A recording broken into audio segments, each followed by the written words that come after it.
This is the third volume of the Dstack Community Call. I'm your host, Dylan Kowalik, because we have a lot of really awesome guests today to also talk about some of the post-mortem of the DDR5 vulnerabilities and what had happened last week with TDX. We also have really cool, exciting news about new partnership around this idea of proof of cloud. And then also showing off some of the Trust Center widgets and its capabilities and how that works in relation with proof of cloud.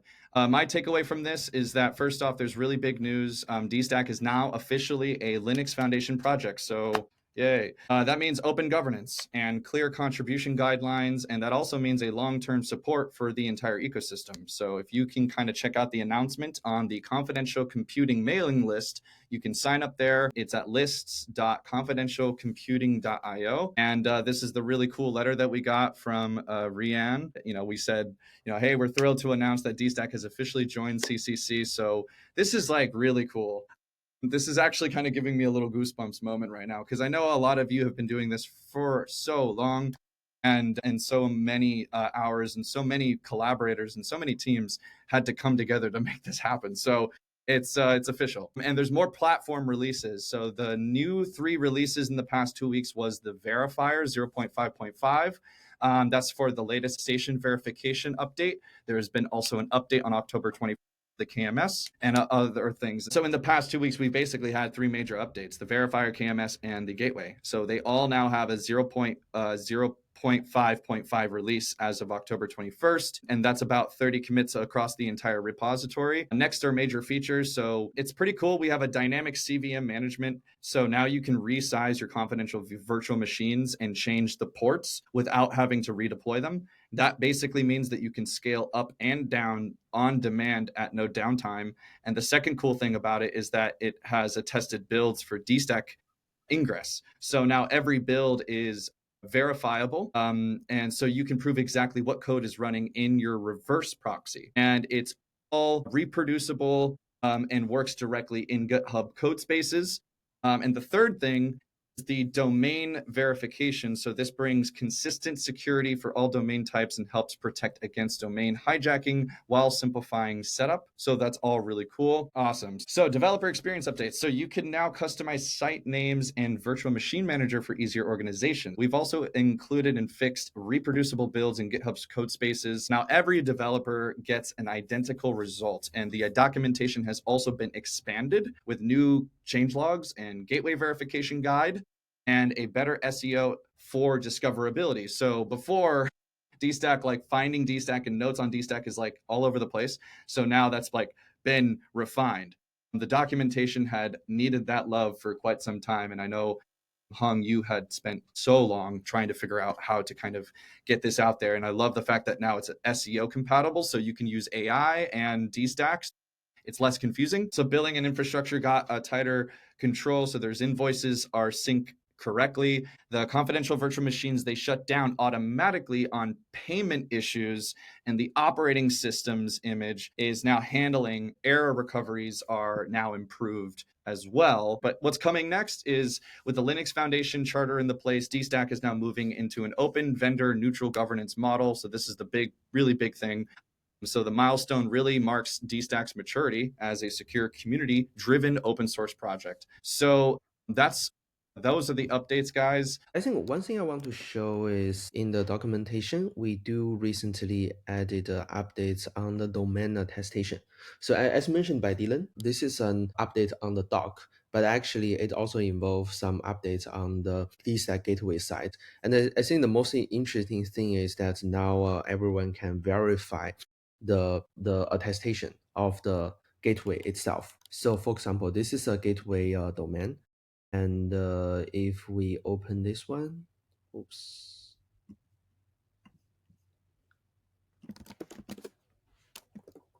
And you can see a lot of interesting things. Like first is account URI. It means this account is generated in the TEE and nobody else know the credential to access this account. And not only it has this account ID, but it's also attested. So you can see there is a key. I believe this is a SHA 512 key used to create this account this ACME account. And then you also have quoted history keys. So those are all the TDX codes generated to prove that this key is generated inside this TE. At the same time, it is not just the one code, it has multiple codes, including all the historical accounts generated in the past. And you can also get access to, okay, this one is the account code. So there's only one account, but this key should be the key of the public key in the generated certificate. And in this documentation, it also shows how you can verify the certificate is generated. So for example, in this one, we can connect to a gateway domain and try to extract the public key from the TRS connection. And then the same time, we can get the current certificate from this ACME info.json file. You can compare that. And you can also check if this key, here it just constructed the string of the pre-image, then run the shay hash. Then you get the hash, and then you can search this hash in this code to ensure, okay, it's a part of the code. So with all those evidences, now we have a 100% provable key generation in this gateway controlled TRS certificates. So I think this one is very interesting because now everyone can just verify everything by themselves. You can build your own tool, or you can just follow this tutorial to run the verification to ensure, input, output to any TRS connection is 100% secure. So this is the first thing I want to show. The second thing is a tested build. So in this PR, we added the attested build for Dstack ingress, which is also a part of the network stack. And as a result, now if you check actions, there's a Dstack ingress release. There's one release we just made a few days ago. You can see that now we have this attested build. It is published to Docker Hub. So you can see this is a link. And the same time, you can also check there is a attestation. So this is not a TE attestation. This is the build attestation made by GitHub and the SIG-Store. So if you check the SIG-Store, it looks like this. So in this attestation, it shows the source code URI, the source code digest. So this is the exact hash used to compile this Dstack ingress image. So in this way, when you are using Dstack ingress in your application, you can trace it back to the source code. So this is also a part to make sure the entire chain of trust is fully verifiable, because now I have the source code level attestation. Thank you for sharing that and going into details. Awesome. Thank you, Hong. So recent updates from the recap over the last 2 weeks. I can share my screen. And for anyone who is sleeping in a box, I don't know. At TDX, something happened at TDX, guys. So Daniel and Christina from tee.fail, I think we had invited you out. So thank you, Andrew, for inviting them. We also want to invited Alex from Secret Network today. So the summary is my understanding, tee.fail came out of the woodworks. The researchers demonstrated a low-cost DDR5 bus interpositioned attack that extracted TDX and ECV keys and even forged the attestation impacting the GPU confidential compute directly. So they emphasized that this was done with a physical attack, and it was using through deterministic memory encryption leakage, and it was feasible with under $1,000 of hardware. So that was pretty alarming.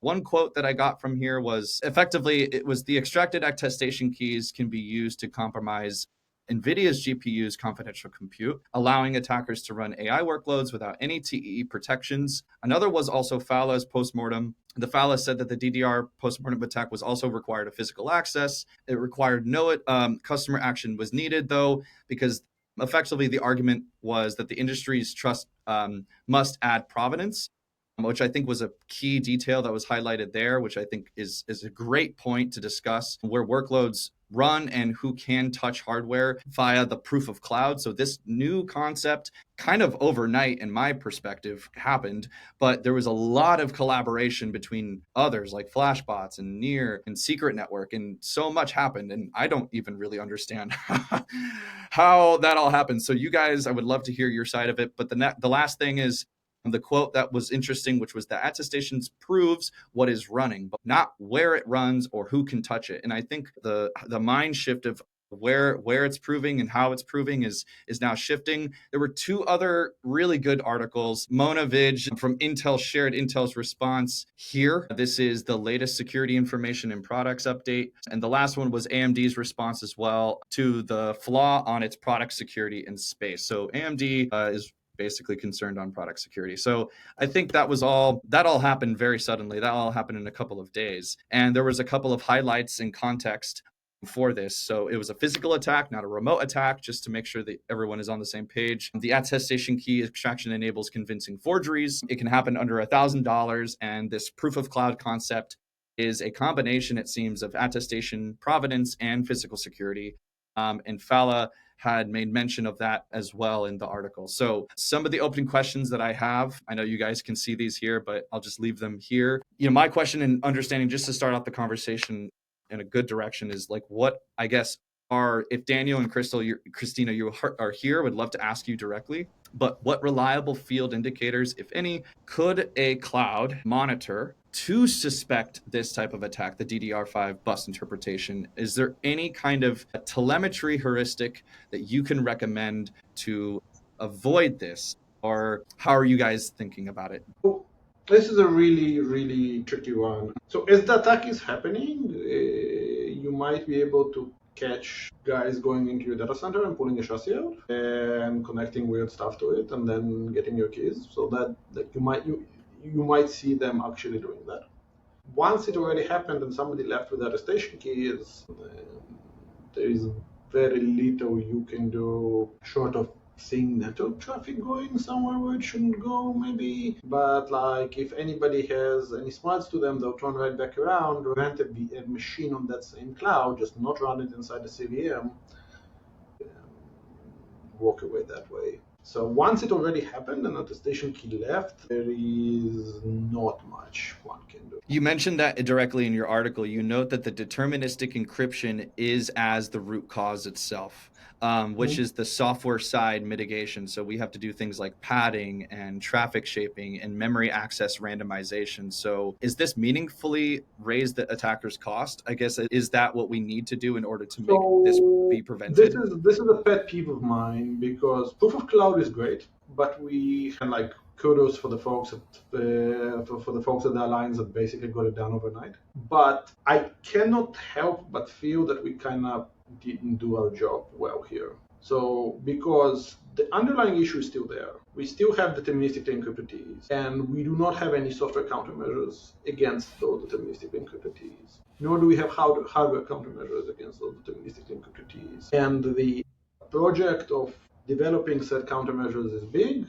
Christine and I tried lifting it off the ground, and we are actively trying to look for collaborators. It is much more than traffic shaping and injecting certain prompts. It's more complicated than that. If you just do that, I can tell you right now, you're insecure. Might as well not do that. You're just providing appetite for future Daniel Jenkins. It is a significantly more complicated project, and we basically look forward to collaborations on trying to make that happen. I think that that's the right direction to make it happen, and that is essentially where we are. Awesome. No, I love that. I think for everyone here who listens to this later and now currently, I think a lot of people would be interested in understanding. And my last question would be the blast radius, right? So could key hierarchy or rate limited attestation help reduce the blast radius of this like one-time key extraction?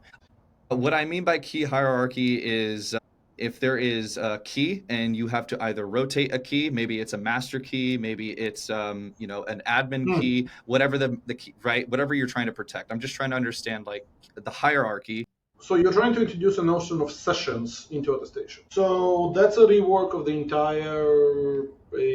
That's a rework of the entire attestation thought, because those keys do not rotate right now. Once provisioned, the CPU can use these keys until the next TCP recovery. You're trying to introduce a notion of sessions where you have to get provisioned once every whatever amount of time.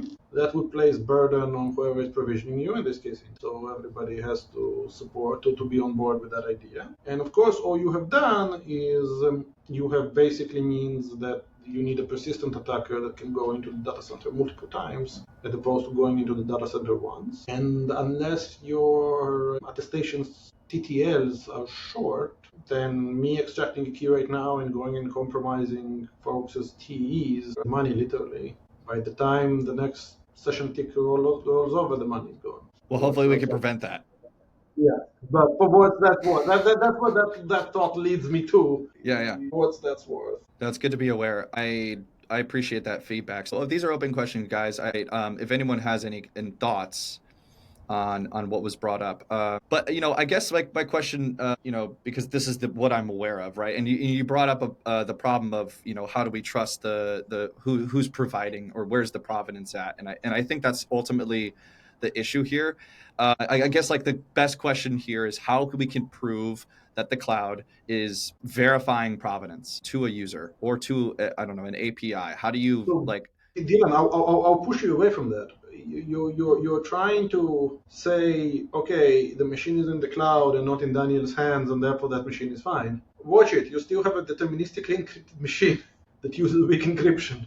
The fact that it is in a better location than my basement is a good step forward, yet the problem remains unsolved. You still have deterministically encrypted TE. I see the point. Yeah. So this gets into a really interesting, I guess, like landscape of what are the potential solutions. And I had a lot of feedback from a lot of externals personally over the weekend on Telegram and others who were concerned about this. And some felt that the solution was a cryptographic one. I'm curious about like Andrew's opinion or idea on this. Anything in your mind that could potentially solve that problem for TE? Yeah, I mean, the concern that's on my mind about this is basically that the proof of cloud as described right now is good for having someone make an attestation about it, but the guidance so far is only on how you make the claim and not what the claim should be about. So what I think is missing, and that I think this opportunity, is a good time to pressure cloud providers to do, is basically like get cloud providers to be more explicit about which processes they are following in terms of physical security. So it's one thing to say this is a thing in Google Cloud. It's another to say, this is a machine that's had this supply chain provenance since this time. And I think the same thing for also these like Fallout Cloud or Secret VM or anything doing things in a co-location facility. I think the focus should relatively be on writing down best practices and evaluating those best practices on what are the procedures that follow. And I think this is a good time to, state those and do that. And I guess separate from that, the only other thing that I was hoping to discuss on this call is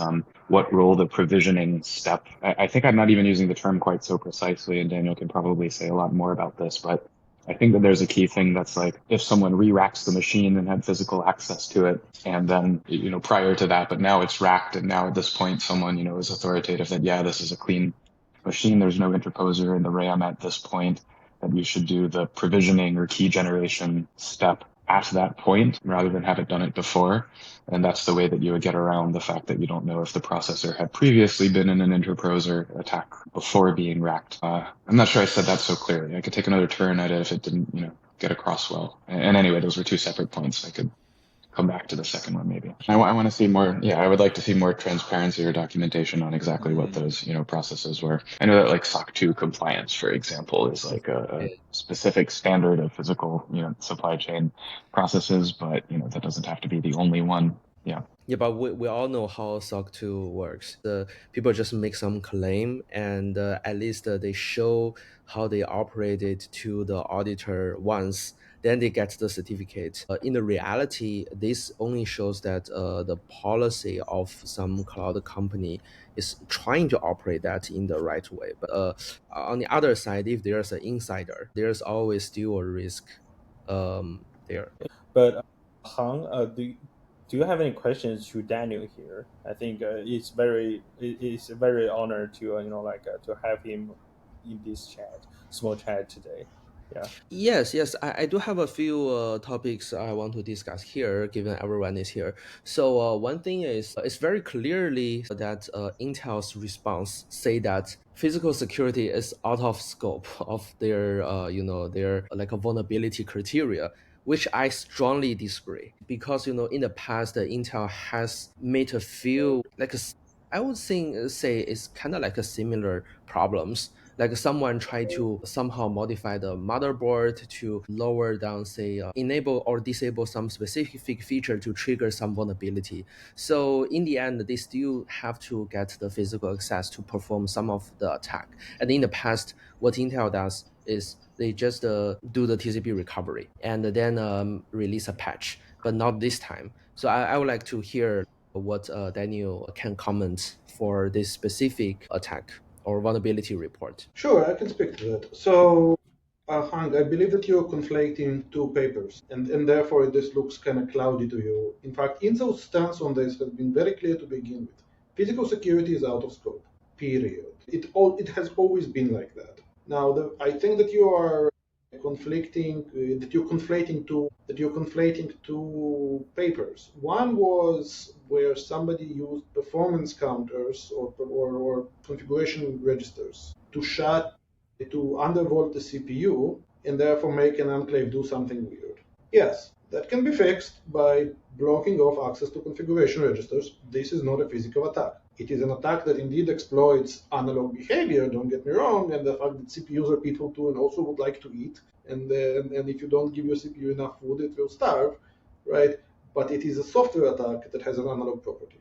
The other version of this attack is I'm going to undervolt the CPU by modifying the motherboard. Screw your configuration register, I'm just not going to give it enough voltage. That one, there is no answer to, nor was there a TCP recovery. Physical security is out of scope. Period. They are 100% consistent on that, and actually for very good reasons. If you want to say that physical security is in scope, then you have to start talking about probing and shielding and common criteria and certification against leakage, and that conversation is not taking place when it comes to pretty much any general purpose CPU, including the Intel ones. Again, to my personal disappointment, because this is something that interests me greatly. So again, the call out for collaborations. But given that we are at a state where we don't have any general purpose computing device that is certified not to leak over power or EM or bus for that matter, physical security is out of scope. 100% consistent, just very disappointing. Does that help? Which is why you see no patches, no CVEs, no. It's always been like that. But at the same time, I do believe that most of the attack doesn't just work because of physical access. It's more like a combination of physical access and some vulnerability or like a flawed design in software, hardware, or Yeah, micro. so now you're into this murky territory of, okay, some physical attacks are out of scope, but god damn it shouldn't be that easy. I agree with you, okay? And again, there's this long journey to certify a CPU against physical attacks. This one is a very low-hanging fruit from a development perspective that should be tackled. But I can also understand Intel's stance of all of this is out of scope. They don't want to go on the journey right now. They accidentally lowered the bar for physical security, and I'm okay, fine, that's a performance versus security choice. But if physical security is out of scope, hell, no encryption is also secure. By that same logic. Yeah, and let me show this. So this is also something I always like to show to the other, like anyone who curious about what those like a big tech says. In Intel's website, they said that like enable isolation of guest OS and the VM application, which remove the access from the cloud host, hypervisor, and other VMs on the platform. They didn't directly mention the physical ownership or physical access, but this is what they want to say to the public. And another thing from GCP, they say that including hardened protection against the cloud service provider access. Very clear. They say that okay, now you don't have to trust us. And Azure here is the same. The threat model aims to reduce trust or remove the ability for a cloud provider operator or other actors from accessing code and data while it's being executed. So I mean, they did as told. They reduced the model. I now have to get out of my chair and go physically into the server. Can't do it with GDB anymore. but what if like the GCP or any cloud provider has an insider? Yeah, I'm not defending them. I'm just saying that has been their stance all along. Physical security has always been out of scope. It's just buried under English. Yeah. That's not no problem at all. So I think just a little bit more like looking forward. I think this industry still really need to put the physical attack as a part of the scope so that we can move forward. Because after all, the creation of TEE is to ensure that okay, now we kind of have some hardware guarantee that nobody can access the things running in the TEE. But if physical attacks is not a part of the security model, then it means that it is almost the same as a lot of weaker level of the protection, like secure boot with memory encryption without attestation, something like that. Yeah, so that's just my take. I do think in the future both the hardware manufacturers and also the industry should be aware of this kind of issue and try to prevent that in the long run. So, 100% agree with you. And this is a desperate call from an academic for collaborations. Folks want to get behind this effort. Then this is a long journey that I'm very excited to undertake. Unfortunately, right now, not very resourced to undertake because it is larger than what we can pull off here single-handedly to make these CPUs better when it comes to physical protections and not worse. Totally agree. The thing that is for sure true here is when it comes to physical protections, we went backwards. Yes, they're out of scope, fine, but in terms of physical security of CPUs, the latest generation literally went backwards, not forwards. Yeah. So making the situation better would be awesome. Yeah, of course. Sorry, I just want to add up like something. I've been very curious. Like AI told me something, but in your perspective, Daniel, if we compare with the AMD SCV attraction from another security researchers years ago and today's right TDX vulnerability. Both attack targeting on the firmware encryption side, and it both used how to say the weakness part of the deterministic memory encryption, something like that, right? There's some similarity between these TDX with the SEV, but there's also nuance in the differential, right, between these two attacks. So, in your perspective, could you briefly introduce like your feeling on the AMD SEV issue and this DDR5 discovery? So, folks, my feelings about this is very simple. Deterministic encryption is bad. Okay, Yeah. and something should be done. I understand why folks that run that in the data center don't really care, and as far as they would concern, they would even turn it off, because why do you need encryption to begin with if you don't care about physical security? The box is your friend, right? And I can see that movement, and I can agree to disagree with them, but from my perspective, you want to do it with an interposer, or you want to do it via software against SCV, it doesn't matter. The missing encryption is bad, and something needs to be done. The nuances of SCV versus TDX, I don't think are major here, honestly. It's technical and honestly boring. Here, I want to jump here. We all know that in SCV SMP, they have a secure coprocessor called PSP, and they use the PSP to produce the code. So they sign the code using their coprocessor, and that's why they dodged the attestation forge attack that happened in TDX, because in TDX or SGX, it's all running in the enclave. Yes, but it doesn't mean that it's less severe, because what are you going to do with your attestation quote? You have a secure quote. What are you going to do with it? Immediately, the thing you're going to do is establish a TLS channel, because that quote ain't worth anything until you have a TLS channel established to that CVM or that enclave or be it whatever, right? Okay, fine. That openness SSL termination runs in software and therefore vulnerable. So you just push the problem one stream up or one stream down. It doesn't that's matter. a good point. Yeah, that's a good point. And I want, there's also another related question exactly to this. So, a side channel, ciphertext side channel is a side channel. And there are a lot of other side channels. So, for example, if someone writes some code, they just run a big loop, and the loop can leak the internal state of some encryption algorithm. So this is a very traditional time side channel. And there's almost a clearly say that there's no way to mitigate the time related side channel. No, that's not true. That is absolutely not true. What do you think about that? This is what's called constant time coding, and the algorithms shouldn't leak. Cryptographic algorithms shouldn't leak their keys over timing side channels, be it literally execution time or cache. And if you find a modern crypto library that isn't written in a constant time manner, then somebody slept on the job. It's not that easy to do. I've been fortunate enough to be in this field for a while and been part of that literature that moved everybody over to constant time coding exactly for that reason. Now, what about the non-cryptographic algorithm that is just going to leak its data all over the cache? Well, that is a problem that somebody needs to solve.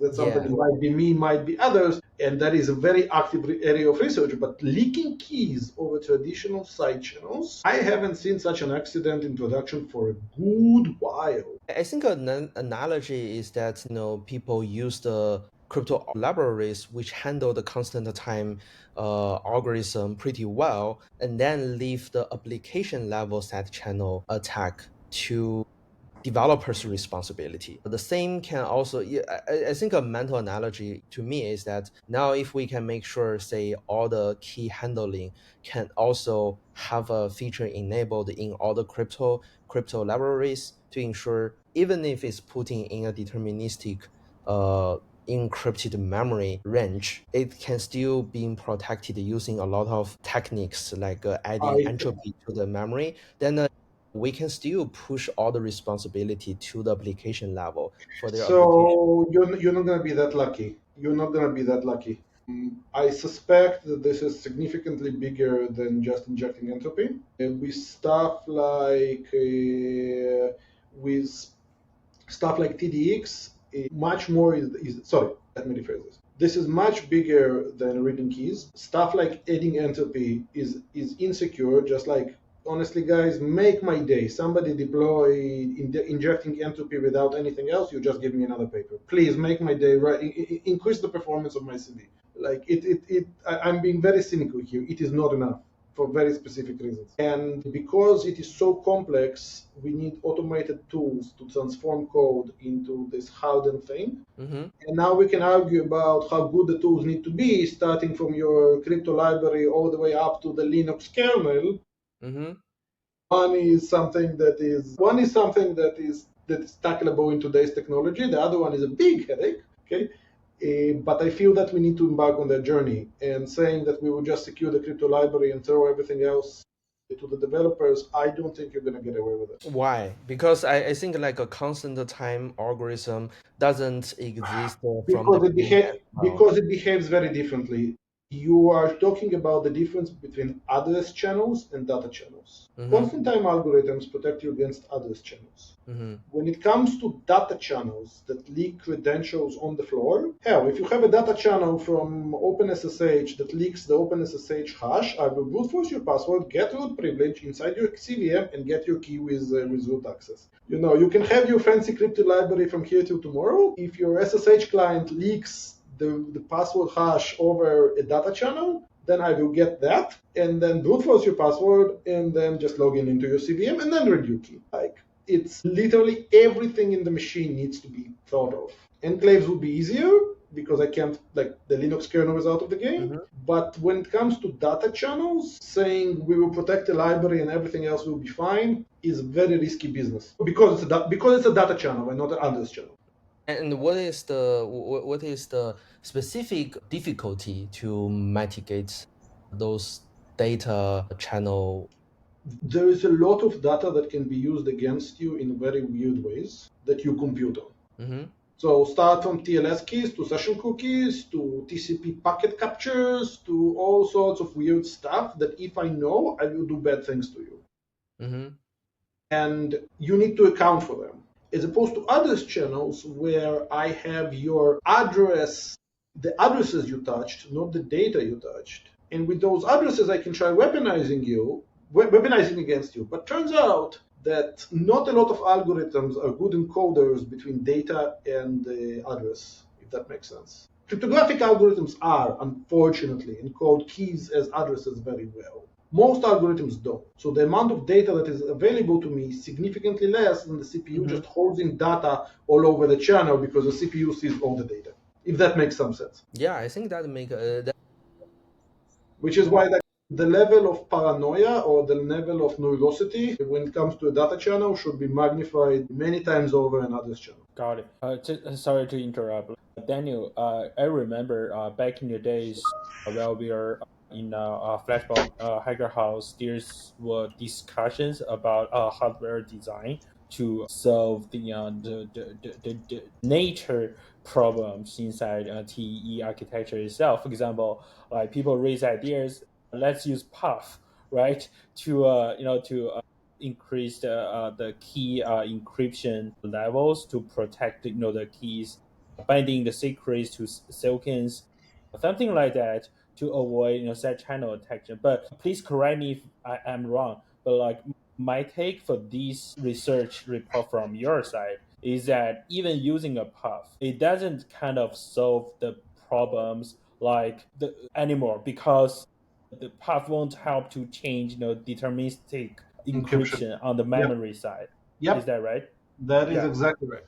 That is Okay, exactly cool. right. Got it. Leaking data over a side channel so leaking anything is never good, okay, but that's a very easy statement that is pretty much meaningless, right?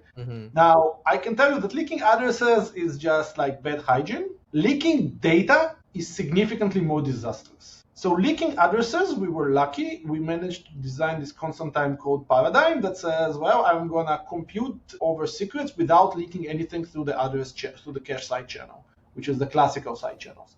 We got around it. These can be stomped like that, and I wouldn't say mitigated, but neutralized in some sense, or like made less bad. Okay, data channels I am significantly more neurotic about because what data? Whose data?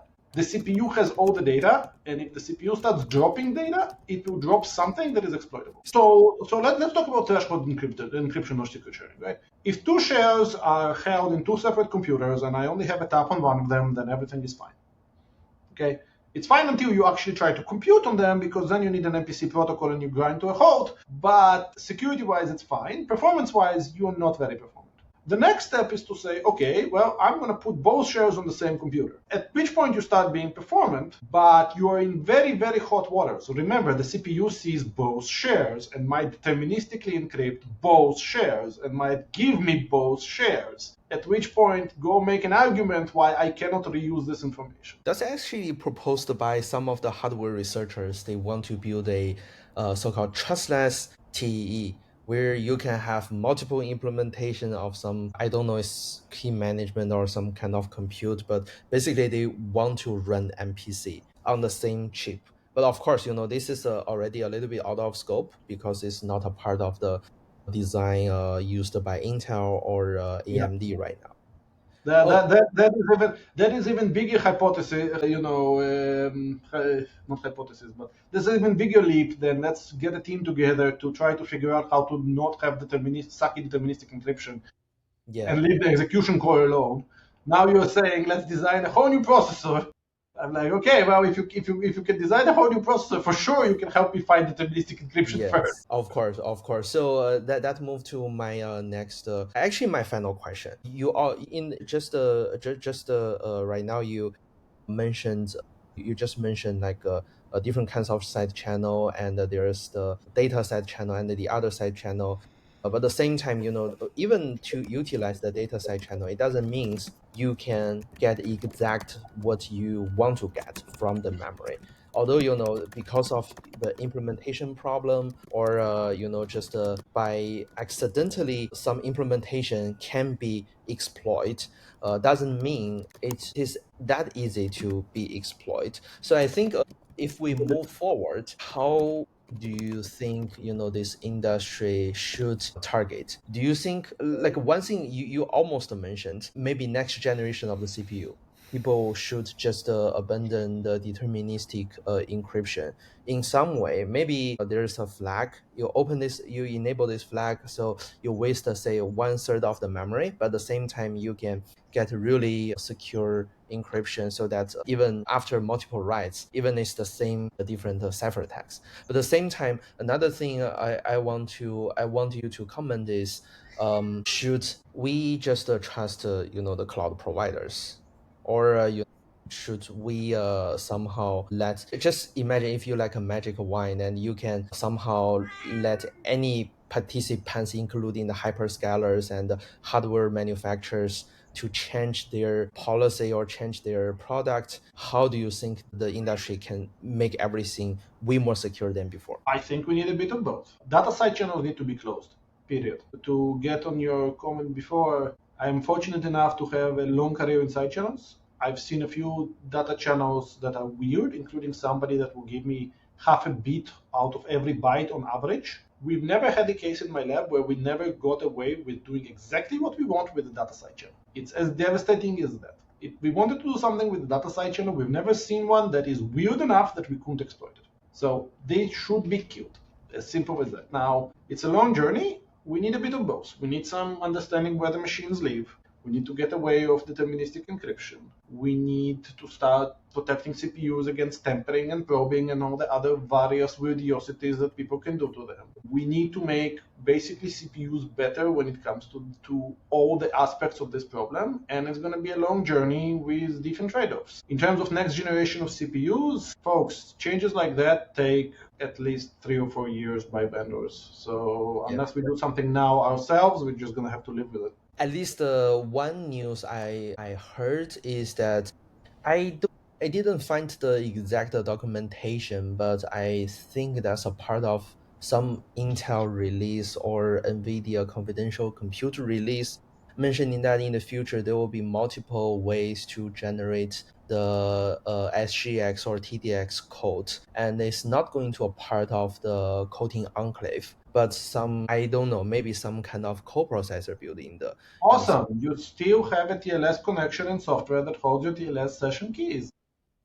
Yes, of course, but at least we get less exposure, and that will not be any forgeable attestation. So that's already way better than what we have right now. I don't think it's way better. I don't think it's better. I'll give you that. It's better. It's for sure not worse, therefore better, right? Mm-hmm. But I don't think it's anywhere near enough. Again, like, Yeah, of course. what are you going to use these keys for? 5 Mhm. minutes later, TLS, like, or disk encryption, or database encryption, or password recovery, or God knows what, right?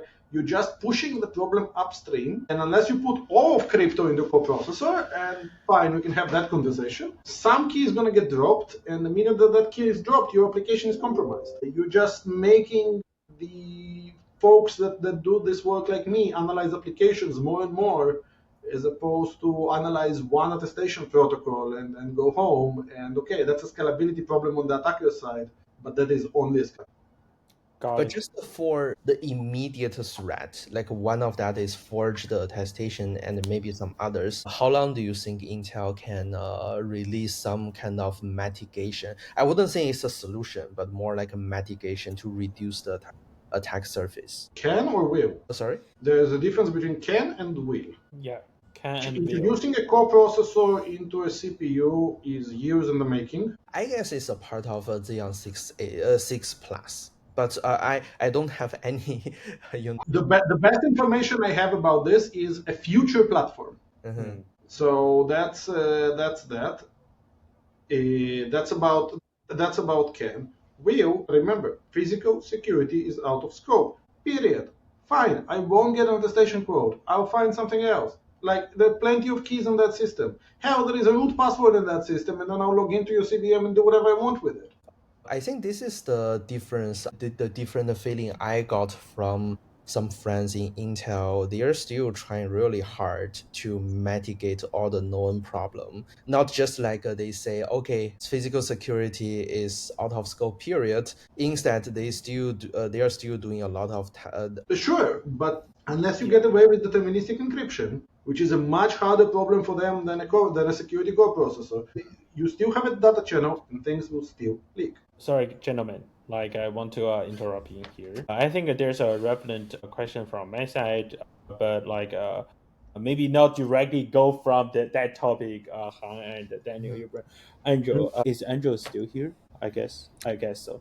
Yeah. Andrew, your team released a approval cloud paper, right? I think 2 months, 1 month ago. But I think that paper is aimed to solve the similar issues from this action. So that's why you raised the concept of DCEA, right? The infrastructure owner root of trust, plus with the TE manufacturing approval trust, root of trust.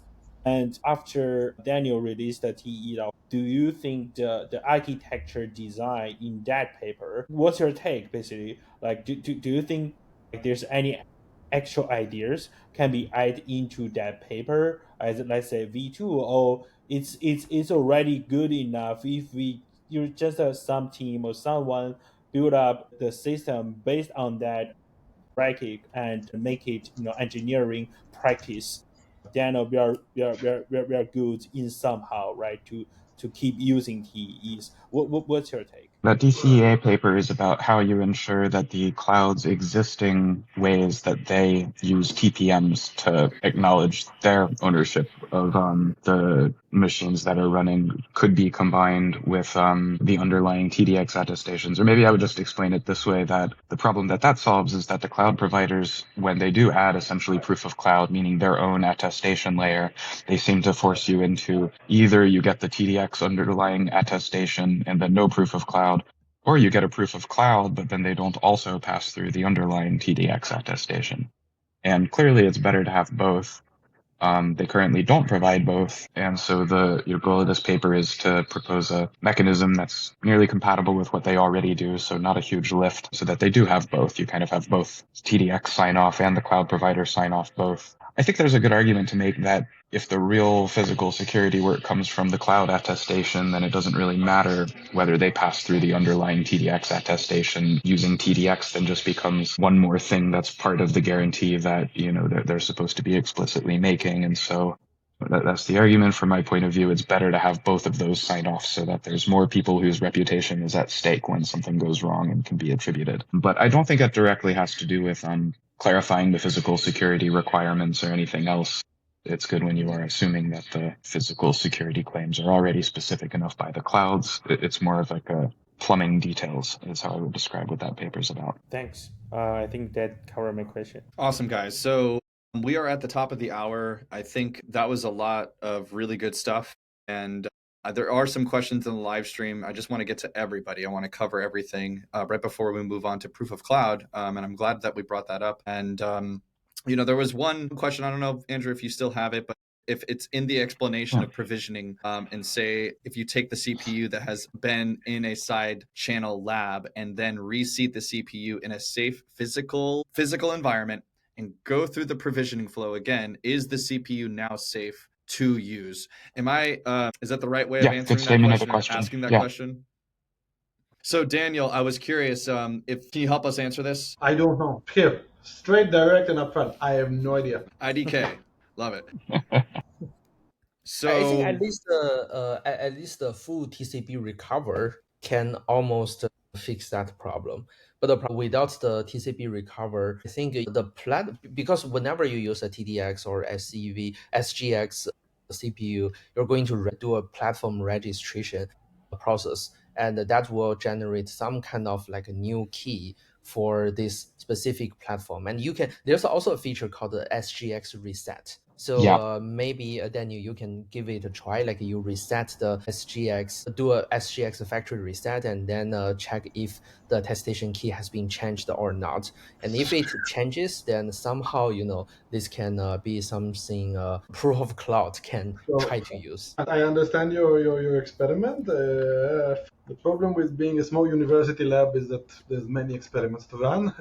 It is, of course, on the docket. When this question got raised, just didn't get to it, which is why I don't know the answer. Mm-hmm. Yeah, it's a people's problem. There is simply not enough of them. Yeah, of course. The experiment makes sense. That is exactly how you would answer that question. I just don't know the answer. Mm-hmm. Can you guys see my screen of proof of cloud? So why proof of cloud and why it matters? There are a whole handful of contributors that are working on tightening, I think, this problem. Everything that we've been discussing, and this is for everyone listening in the community, this is an open-ended contribution to solve this problem. Everything that you're hearing now with Daniel and Andrew and Hung and myself and others and Marvin, anyone can contribute to this conversation. The governance is open. Happy to see who wants to come in and contribute their solutions, their problems, on how they see Dstack being designed to create greater transparency and also alignment. And there's an opportunity for new organizations to also join. You can come to proofofcloud.org. There is the application to join. I think it's pretty open, and it's also very new, and it goes through various levels of trying to educate and trying to show people like what are the vulnerabilities, what is the mission, what is the statement. Now I have my own blurb on this. Proof of cloud, I think, as a concept, is effectively it's a joint collaborative effort to contribute towards this problem solve. I can see now that the Trust Center widget from last week's conversation in volume 2 of Dstack Community Call, we talked about the Dstack Trust Center, and now the Trust Center is open source. Now Fala has fully integrated it into every CVM, and now the marketplace for the CVM is open. I think the Trust Center is a great first step of not just visualizing, but also proving to like a security researcher, just like where it is that the cloud is hosted on what machine, what code. For example, if I go here to the Trust Center and I can come here to come and check my quote, it should be easier now for people to try this out. I can come to Proof of Cloud, verify my attestation, and see that my API that I'm hosting now on Dstack using Fala, I can come in here and see that the hardware has been attested, and it confirms directly here that it was a proof of cloud registry with a valid attestation.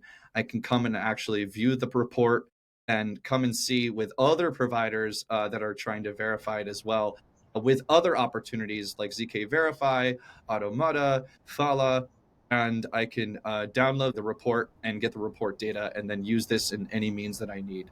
And it's coming directly from the proof of cloud in this case. Anyone who's curious and wants to learn more information, please go to the proofofcloud.org, get involved and start contributing. I think it's an awesome alliance that everyone's working on. So just to get into the QA on proof of cloud, and this question is directed to Hung first. So Hung, this came overnight. I just want to know from everyone's perspective, but from your side of it first, is proof of cloud like a direct response to the recent, DDR5 vulnerability from tee.fail, and or is this like more of just an in general broader direction that everyone was already pursuing? Yeah, quick answer. I think because proof of cloud is not an effort of just one company, it's an effort of multiple projects and companies, and they do have different reason to join, right? Some of them, say Flashbots, they have been researching this for a long time, and some of them, like us and the Secret Network, it's more like a response to the recent vulnerability. So a quick answer is I think it's kind of like a mix of the effort from multiple sides. Awesome. And I guess for the Trust Center, what is the best is it like, do we want to be able to contribute to the Trust Center or towards the proof of cloud? Are there two ways of contributing, or is it the same thing? Because as I see the whole verify quote, I see how it directly ties into the Trust Center, or are these two different paths in terms of how people contribute to these projects? Proof of Cloud is just a simple organization, so everyone can join.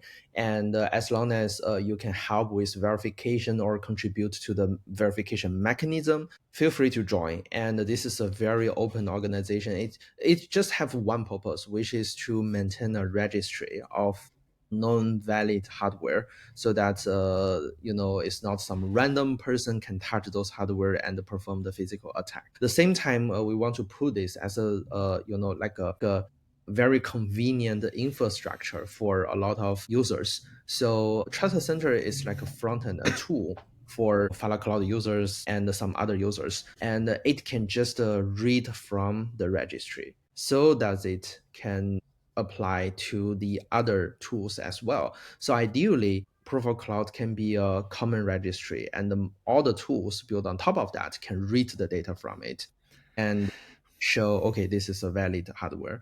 So in the end, I think those are two separate things. But as long as Proof of Cloud become some kind of like a de facto, then you can imagine anyone who contributes to this proof of cloud registry can automatically being picked up by a lot of tools and infrastructure suppliers. And another really quick question, is Dstack required to contribute to the proof of cloud? No, it even Brilliant. supports AMD SEV. Awesome. Okay. I see now the effort. Any other questions from anybody about proof of cloud? I know that we have a few contributors here, and also we have somebody new.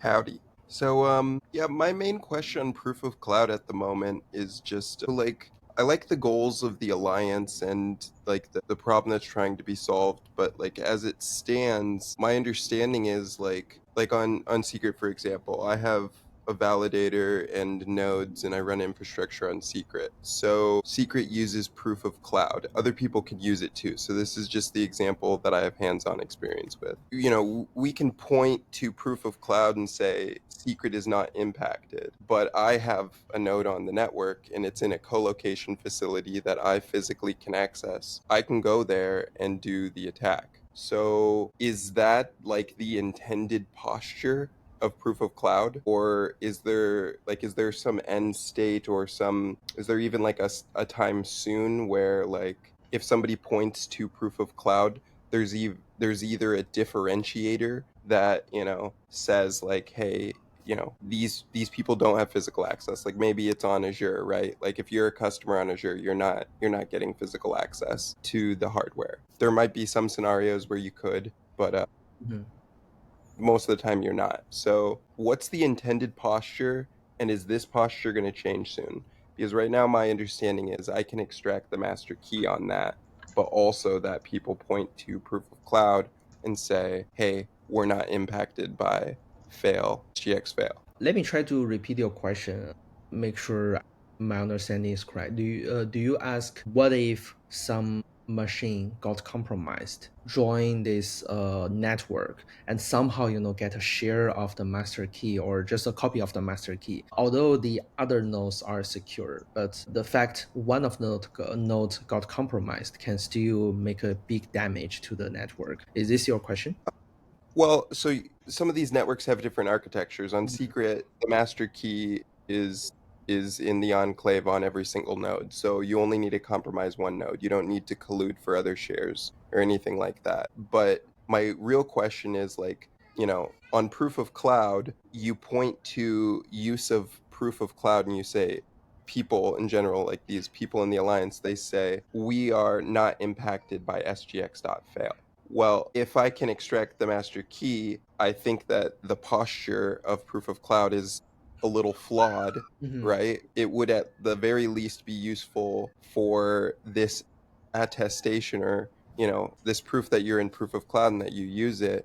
If it shared some details, you know, that would be relevant for people assessing security, right? If you're a network on that uses proof of cloud, that you would need to collude, right? Like you would need to get the key, like a share of the key from multiple nodes on the network. That's a very different like impact if somebody does just, you know, perform this attack, which there's currently there's nothing in proof of cloud that really proves the machine is secure. It's just an assertion. I got the point. So the scope, I think the scope of proof of cloud is pretty clear. It's very narrow. It only proves that, okay, this machine is being verified, hosted by some so-called trusted parties. Can be GCP, Azure, AWS, or some big data centers, but it doesn't tell you more. How is this machine used? If, say, some part of the network is good, some part of that is bad, and there are some problem. I believe this is not the case in Secret Network right now. Alex, maybe you can add more later. But I think just for proof of cloud, it just make sure some known machine has never been possibility to be attacked. So and how people use and interpret this this message is still a part of their business. This is just the low level infrastructure.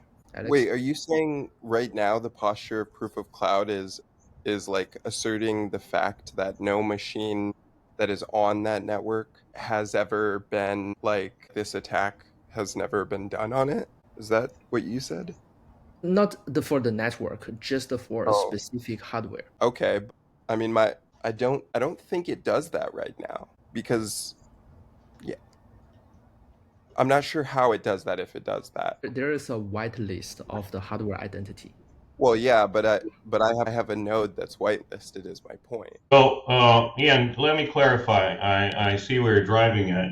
It's very clear to me. Regarding secret network, and maybe Daniel can also test with it, we mitigated this kind of attacks with wiretap. So essentially, the new attack just extends the same attack to more CPUs, and our initial mitigation was to close down the network, and now we close down the network by creating a whitelist of known and trusted long-time validators, and now we will be allowing people to join via governance votes if they can convince the community that they're good. And also we will allow Azure nodes to join the network freely, and later on more nodes with old style proof of cloud, like Azure, GCP, and IBM, and maybe more if it's available. Now, regarding the proofofcloud.org initiative, it was indeed our community or industry response to TDX breach first and foremost. We might want to extend it to SGX later, but it's not planned for the immediate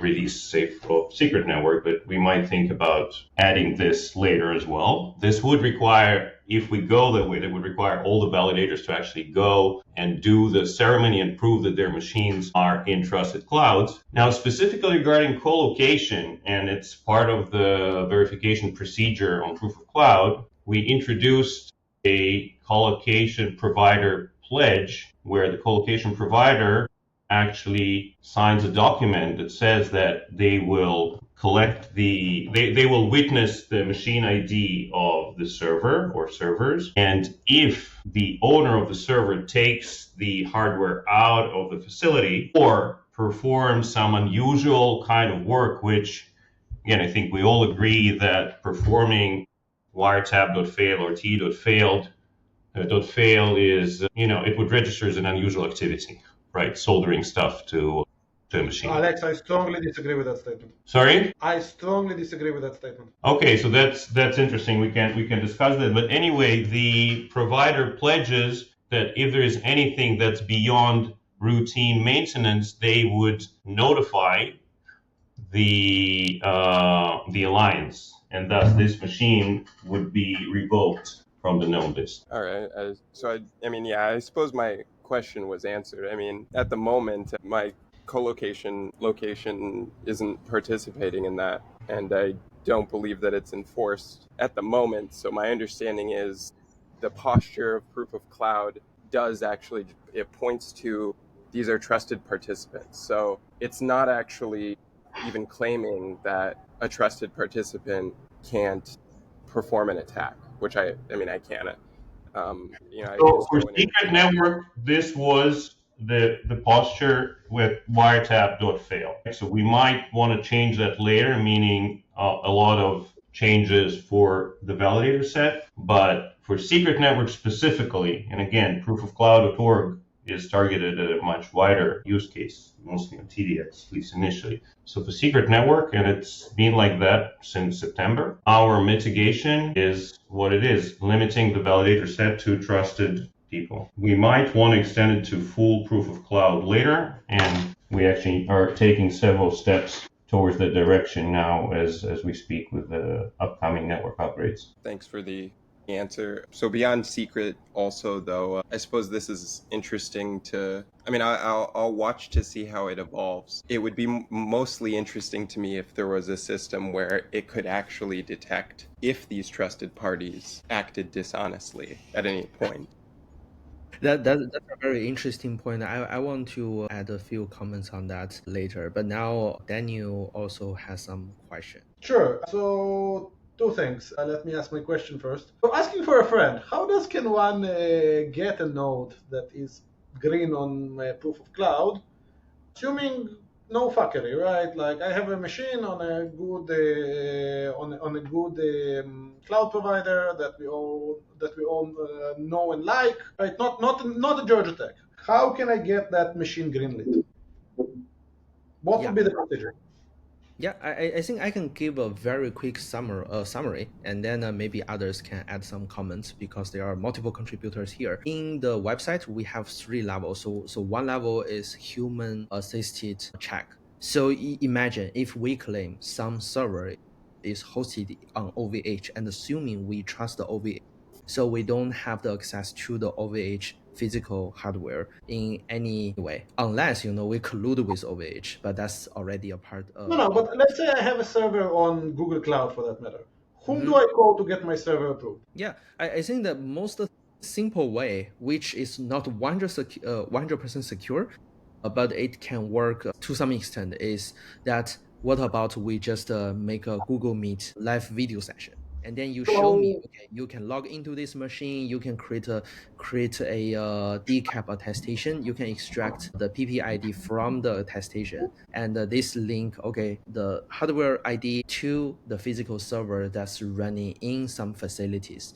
And this can work especially for the bare metal providers like OVH, because they always give us the console access. So we log into OVH, get into the console, and then we can show you, okay, everything is presented on the so screen. Fang, what I'm hearing is that if I find you on Telegram or somewhere and I give you a Google machine or an Azure machine or an OVH machine or something that is respectable, then then you and I go through this video call where you want to see certain things, and that's fine. And then you will let me on Proof of Cloud. Is that right? Yeah. But it shouldn't just be like a one-on-one verification. There should be a threshold. So at least a multiple independent verifier should pass this. Mm-hmm. Sure, we can record a call or have anybody we want on the call. Yeah. Exactly. So, And we already did a couple of those to set this up. So Alex, you might be seeing some Alex and Hang, you might be seeing some requests from me about that. So that's one, and two is my comment about. So I'll pick you up on that. I'm being pretty serious about that. But Daniel, we're not authorizing any machine of yours. Yeah, exactly. So no, not mine. It's on Google Cloud. Really. Okay, yeah. Well, but Daniel, I have a whitelisted machine. If you want me to spin you up a VM, I can do that for you. I would. I don't want to collude you into my little tricks. With all honesty, it's better. Things like that are better done above the table. So here, Daniel wants a machine on a cloud provider above the table. You can call this Daniel's machine. So that's one. And two, Alex, regarding what it will actually take, does this work of putting in an interposer look like normal work? Go look on tee.fail. There is a marvelous suitcase that contains the logic analyzer, and people with technician bags walking into a data center to replace RAM and to connect a cable for debugging is completely normal. You will never see it. So that's a good point. I think we might review the pledge if we need to make sure that the provider verifies that, or I don't know. Let's discuss that. Like how it's literally the equipment is now so small that it fits in what is not even a carry-on. It's a 17 by 17 inch suitcase. Like it is trivial. Like I can see let's not wheel in a logic analyzer on a card that is like big and scary. Yeah, like I can get that.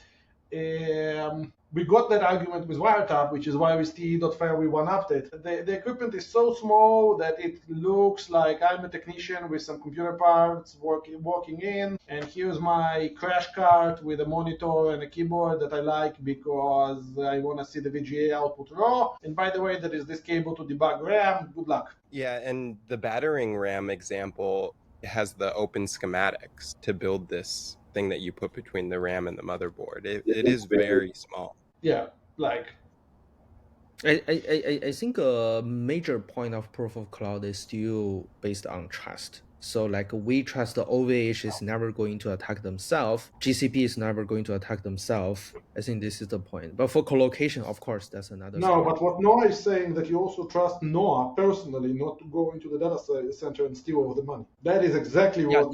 That is a part of the collocation. verification. So first of all, I don't think like any server running on in anyone's home is going to pass this proof of cloud. It's not going to work. At least it should be put in some like a co-location facilities. And to my best knowledge, most of the co-location facilities, they have like the CCTV on 24/7. So if you do anything malicious, maybe it's not going to be caught immediately, but there's always the No, Hang, you don't do it like that. Absolutely not. Noah walks into his server, pulls out the magic bag with the logic analyzer, gets the key out, walks out of the server, and then waits 2 months. Mm-hmm. And then And after that footage has long been erased because nobody keeps records for 8 years, you're gonna see attestation breaches from a proof of cloud allowable system. That's how you do it. Yeah, I think theoretically, of course. Sorry, not for putting you on the spot, right? But like that's how you do it. But or it just depends on what the secret is, right? Like if the secret is just making transactions private, you just de-anonymize that and you give it to chain analysis or whoever wants it. How would somebody know what machine did it, and how would they even know if you just like if it's a type of secret that doesn't steal someone's money? But with a forged attestation, I think a lot of problem can be a real problem. I mean, like in integration, this is a part of the application side. But for a secret network case, integrity is guaranteed by consensus. The confidentiality is another thing. If someone has the forged test, then that could be a risk. But here, I think for proof of cloud, in my mental model, there are a few things I always keep in mind. First, I don't think this is a solution. To its best kind is a mitigation. It's like a defense in depth mitigation. Just in case there is a 0 day or there are some bugs that cannot be fixed in a short period of time, we have to rely on that. Second one is a proof of cloud is based on trust, based on what you trust, right? GCP, Azure, or cloud provider, or the node operator, depends on how you trust it. And although right now on the registry, you cannot see who you are trusting, but I think next version, a very good idea is to clearly say who you are trusting. Like you're trusting GCP, you decide you trusted that or not. Or if it's like a co-location facility or some node operator, we can put their name there so that you trust them based on your judgment. I would add a level there, which is so ideal version of proof of cloud is no one can access this thing unless you're Google. Fine. Yeah, that's the ideal case. That's the ideal case. Mm-hmm. And I think that proof of cloud idealized want to be that, but until we're there, I think you want levels, and the bottom level is Daniel can't access it because it's not in Daniel's basement, and then Node can't access it because although Node is trusted, it's not in Node's, it's not in a co-location facility, and then on top of that is that nobody can access it because it's like literally just. Right. Yeah, I would strongly suggest you guys add those levels. And for folks on this call using this, nobody that has access to this is the only acceptable level of trust. Guys, this equipment is very small and very easy to. Mm-hmm. Yeah. I think I want to share something really quick. So this is a very fun project. We just, it's just like a very fun brainstorm project. And the idea is that we can have some tamper evident RFID. So there can be a tag, you just put it on the case of your machine, and another tag put on something that cannot be moved, like just the rack in the data center. And then we can have a RFID reader to make sure, okay, those two tags are still connected together in some way. And because the tag is tamper evident, if we assume nobody can break the tag without being notified, then we can set up some kind of monitor so that it can, for example, it can just scan every 5 seconds or 10 seconds so that if anything got broken, the monitoring system can detect it immediately. So something like this could be very interesting. And there are actually some hardware that seems like they can already be used to implement this kind of mechanism. Security. This kind of things. So RFID tag, and if you break it, then it will die, and you have no chance to fix it in a very short period of time. That's really cool. Mo, yes, you had your hand raised. Folks, I'm going to have to drop. Thank you so much for having me. Daniel, thank you for being here and answering all the questions and helping us and being so insightful. Really appreciate it, and hopefully we can have another call next week or next time. Sure. Anytime you invite me, guys. I'm going to stay on the mute, basically, and at some point drop silently. Thank you. Thanks, Daniel. Thank you for your contribution, because all we're doing is to push the industry forward. So yeah, really good work and a good contribution. Mo, did you have a question, or are you here? Oh, your device is not accessible. Mo, try reconnecting, I guess, your mic, just in case your recording is going off track a little bit. Nodefather said, I think the RFID idea is really great. I think that's really interesting too. I hadn't even thought of it. I didn't realize that's how small they were too, or at least how it's going to be distributed. But let's get to the last point. I know we have a long but short agenda, but there was one thing that I wanted to talk to Marvin about the direction. There was a mention on the type of cloud support that is going to be ending up doing the proof of cloud. And so the question is based on the recent feedback that the Dstack got, and as well from our end on Fala, what's the current direction for cloud integrations, and what are maybe some of the timelines for early partners? Is there a move to GCP? Is there a move to AWS or Azure? Is there clarity or on the direction Dstack is going to be going in? We should support. So we're into supporting other cloud providers, and we even got really interesting feature request. So I cannot say who requested that, but one of the feature requests is to use Dstack, combine Dstack KMS with Nitro Enclave. The reason is recently we just realized all of the cloud providers TE implementation, including AWS, Azure, or Nitro Enclave, don't have any persisted storage for secrets. So you cannot store any key anywhere unless you trust the cloud providers. So as a result, there are some demands. They want to use Nitro Enclave, but using that together with Dstack. So this is a very interesting scenario, and we're looking into that, how we can support it. Technically, I think there's no any difficulty. It's just a matter of time. So yeah, I have some interesting question regarding the RFID idea. How does it actually protect against supply chain attacks, in the sense that if the machine was pre-provisioning or pre-deployment in the data center was actually being attacked? That's a good point. I think one of the, because there are a lot of things we can change, and this is just a very rough idea. I think one thing people can do is, what if this RFID is actually attached when by the manufacturers? So like say Supermicro, they produce the server, and once they finish the produce, they can attach the RFID tamper evident seal there in some way. Then it means that if we trust a Supermicro, then even the operator is not really need to be trusted, because if you open that, then okay, you invalid the seal. Then the only way you can re-add the seal is by sending it back to Supermicro. Then Supermicro can do a check, and once everything is good, then they can apply that back. So something like this. But of course, this is very hard because it will engage even more people to join. Another way is that what if we can have some third party, or even just the first party, to check all the hardware by running like a live video session. You can have a video record. Okay, I open this case of the server, and you can investigate everything you want and then apply that within this video session in some way. Or if we can invite a third party to do that, that will be even better. But besides all those ideas, we actually know Apple's PCC already have some similar mechanism deployed. So what they do, if you search Apple PCC private cloud compute, and they have a very long documentation mentioning how they can defend the physical attack.